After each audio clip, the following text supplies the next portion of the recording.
Good morning and welcome to the French Chef. My name is Julia Child and today we're going to be making omelets. I'm going to do that again. Hello. Welcome to FlamBaé. My name is Yanni. Today we're going to be making French omelets.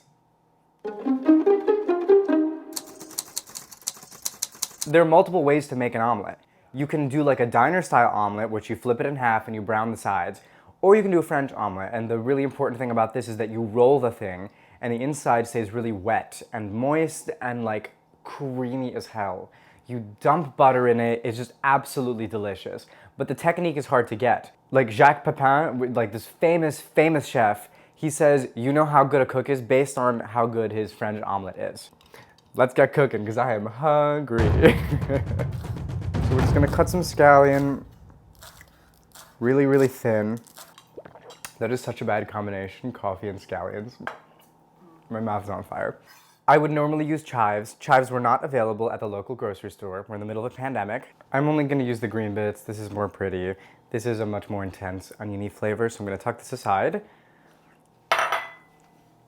Now eggs. We're gonna mix our eggs in here. The size of your pan makes a difference. This is literally the size of my hand. We only need 2 eggs in here.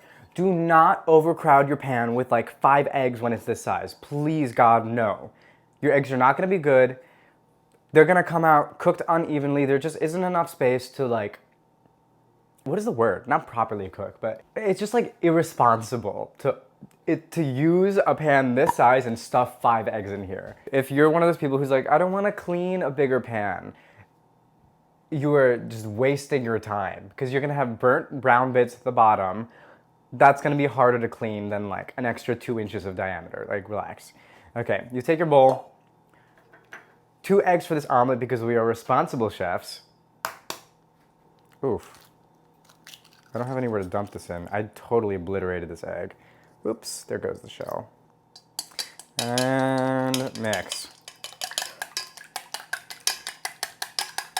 I hate this. No, I see it all the time though. Like, oh, I'm doing such a good job. Like, you're literally not doing anything. You're just moving things in a circle.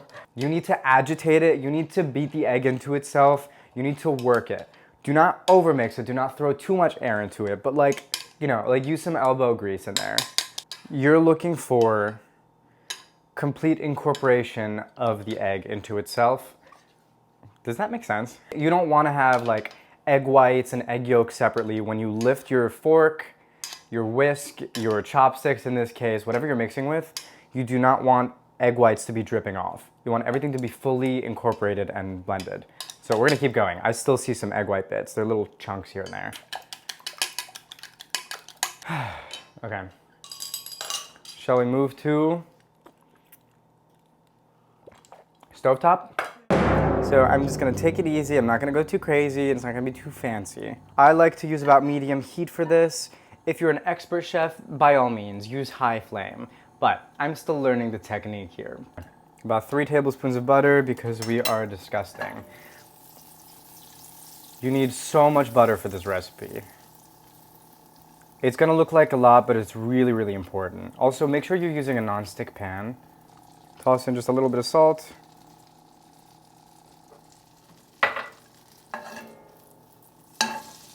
Thank you so much for watching, guys. You're amazing. Please like and subscribe. It really helps us content creators out a lot. Pour it in. Now, you want your left hand to move forward and back, and your right hand to stir it in like figure 8 motions. This is gonna take some practice, but like stick with it. Scrape the edges down and keep going. Scrape the edges down and keep going.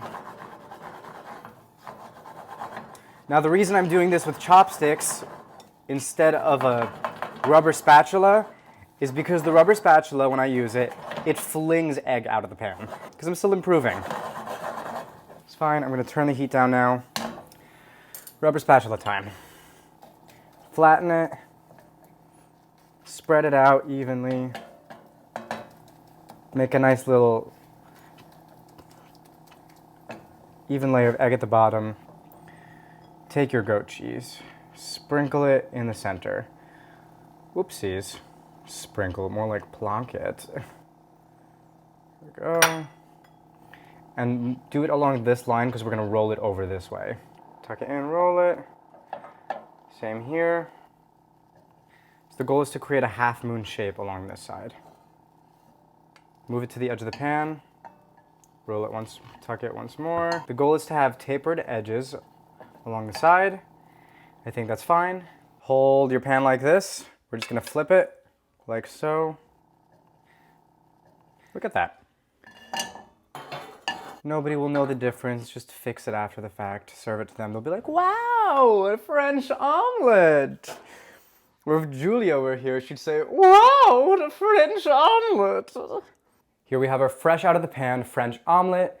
It is smaller edges and a thicker center. It's really soft, it gives a lot. It has a really pale yellow color. So, what we're gonna do next, take a little bit of butter. In French fashion, you just kind of want to rub it on the outside, give it a nice little coating. Because we have scallions and not chives, you just kind of bloop, bloop on the top. Do a really light sprinkle of salt at the end, as much as you'd like. Just gonna cut this open. If you look inside, it's a really fluffy inside, it's kind of rolled. It just gives away really easily to the fork.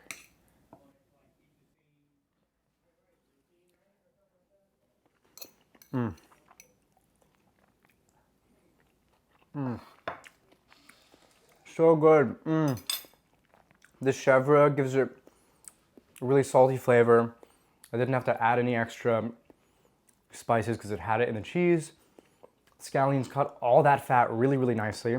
When you have it in the pan, just remember you can always restructure it, mess with it, shape it. It does not matter. No one's gonna see your work unless you're in front of a camera. Serve them the finished product, taper those edges, and be like, look at this amazing thing I made. Thank you for watching FlamBaé. My name is Yanni, and enjoy your French omelette. All right, cut.